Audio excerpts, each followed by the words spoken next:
দর্শক, টাঙ্গাইলের শহীদ academic school and কলেজের আবাসিক ভবনের ছাদ থেকে পড়ে এক শিক্ষার্থী নিহত হয়েছেন। ঘটনার পর থেকে পলাতক শিক্ষকরা এ নিয়ে জানাতে ঘটনাস্থল থেকে যুক্ত হচ্ছেন সহকর্মী রাব্বি খান।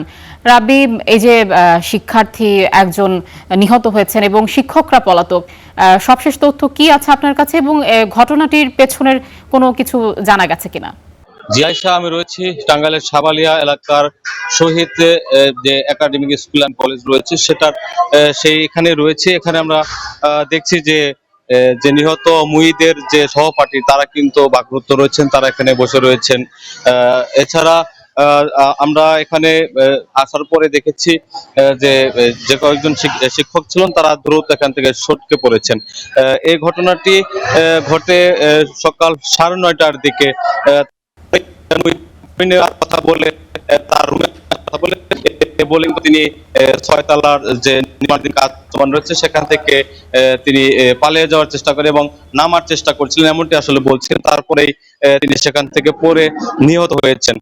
তাৎক্ষণিক তাকে উদ্ধার করে হাসপাতালে নেওয়া হলে কর্তব্যরত চিকিৎসক তাকে মৃত ঘোষণা করে। আমি তার সহপাঠী এবং তার যে বন্ধু রয়েছেন তাদের সাথে কথা বলেছি।